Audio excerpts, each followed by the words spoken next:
どうも、クーピーチャンネルです。ハイエースキャンピングカーを納車されたばかりの友達の YouTuber が今日家に遊びに来ます。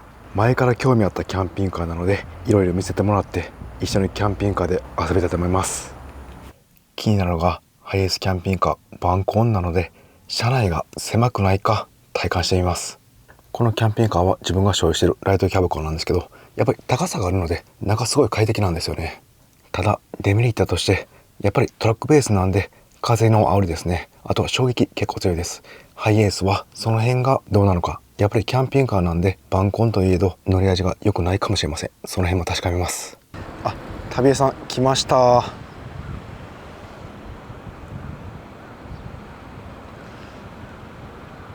かっこいいですね。トイファクトリー。ハイエースベースのキャンピングカーです。ようこそ。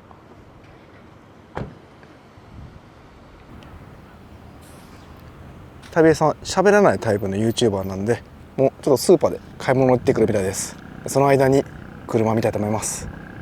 トイファクトリーの GT グランデというキャンピングカーです。ハイエースのスーパーロングなんでやっぱり大きいですね。サイドオーニングついてますね。トイファクトリーは全部この窓がエクステンションウィンドウに変わってます。リアも変わってます。やっぱり窓からですね、熱や冷気が来ますんで、これあることによって全然断熱効果が変わってきます。それでは早速内装を見たいと思います。これ自動で開きます。バンコンなのにかなり広いです。高さも結構あります。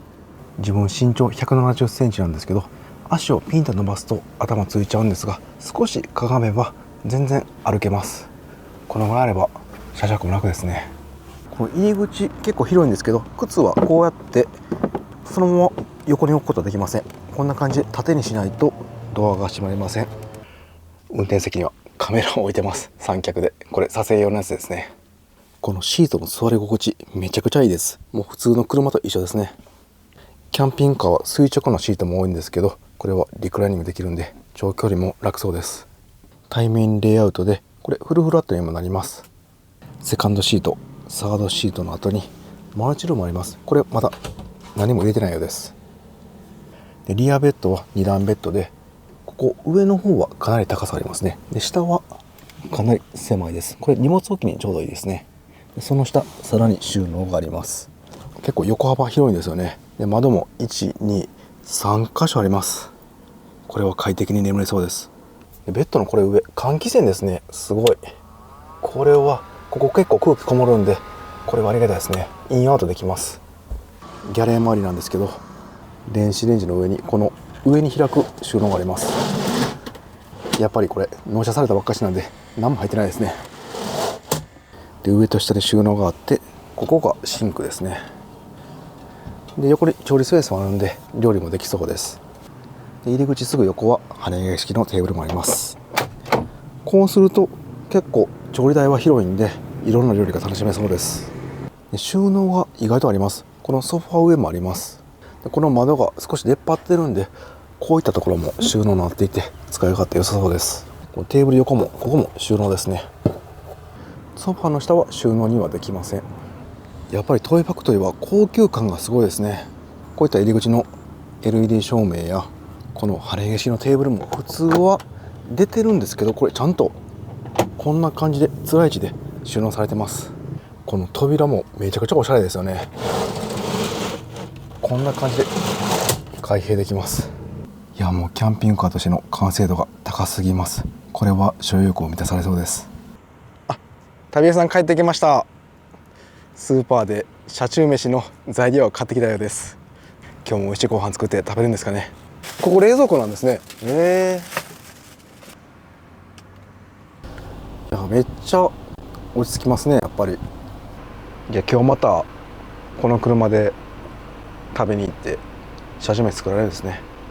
またクーピーチャンネルの概要欄の方に今回の動画のリンク貼っておきますんで、ちょっと楽しみにしてますんで。まだ収納何も入れてないですね。いやーこれいいですね。次自分こっち座ってみていいですか。こっちもなんかリアのベッド見えるんですごい奥行きがあって広く感じます。いいですね。この跳ね上げ式のテーブルあるんで、ここでもこっち側で飲んだりもできるし、今度2人で飲みましょう。ここでこの後奈良でおすすめの焼き鳥屋さんあるんで、ご一緒するんで行きましょう。僕運転させてもらっていいですか？ありがとうございます。ハイエースキャンピングカーの乗り心地、縦の衝撃、コーナリング時の横の傾きですね。この辺を体感してみます。一応保険の方は入ってます。それでは安全運転で行ってきます。この走り出してすごいやっぱりね、普通の車みたいにスーッて走ってくれます。キャンピングカーだとは全然思いません。街乗りすごい快適です。この路面のギャップ、縦の衝撃なんですけど、ある程度あるんですけど、やっぱりトラックのようにガンガンとはならずに、バネの力がちゃんと体で体感できます。ショックアブソーバーがしっかり衝撃を吸収して快適に運転できます。はい、じゃあこの左のコーナリング、結構 R がきついんですけど曲がってみます。おー、全然ロールしないですね。キャンピングカーだったら、キャブコンタイプだったらやっぱりその曲がった反対側にこの体重がいくんですけど、全然普通の車のようです。やっぱりこの辺バンコンすごいですね。旅江さん、後ろの乗り心地どうですか？あ、うんうんとうなずいてます。かなりいいようです。やっぱりこのハイエースキャンピングカー、乗り心地もいい、後ろの居住性も快適、売れる理由が分かりました。はい、焼き鳥屋さん着きました。駐車した感じなんですけど、やっぱり長さがね結構あるんで、普通の駐車場ではこのぐらいはみ出してます。横幅は普通の駐車場の枠に入ってます。ハイエースの一番大きいサイズ、スーパーロングなんで、やっぱり長さは5メーター超えてるんで、この長さだけ気をつけた方がいいですね。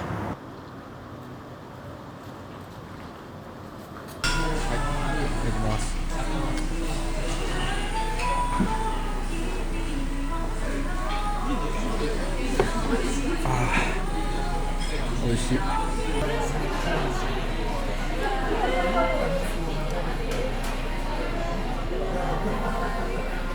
いやー、美味しかったです。いっぱい飲みました。あ、旅江さんトイレから戻ってまいりました。じゃあ帰りましょうか。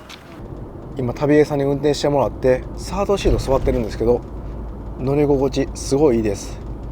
キャブコンだったらやっぱり縦の衝撃の時に底付き感っていうのがあるんですけど、やっぱりこのショックアブソーバーバネが効いてるんで揺れるんですけど、バネが効いて衝撃を和らげてくれてます。乗り心地サードシートもいいです。いやー、楽しかったですね。旅江さんありがとうございました。ありがとうございました。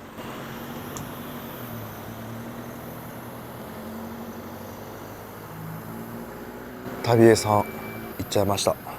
動画の通りですね。楽しかったです。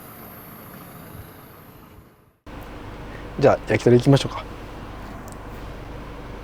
はいなんか今度2人で飲みましょう。ここで今日はね、ちょっとこの後ご飯行きましょうか。旅江さんって焼き鳥に行きます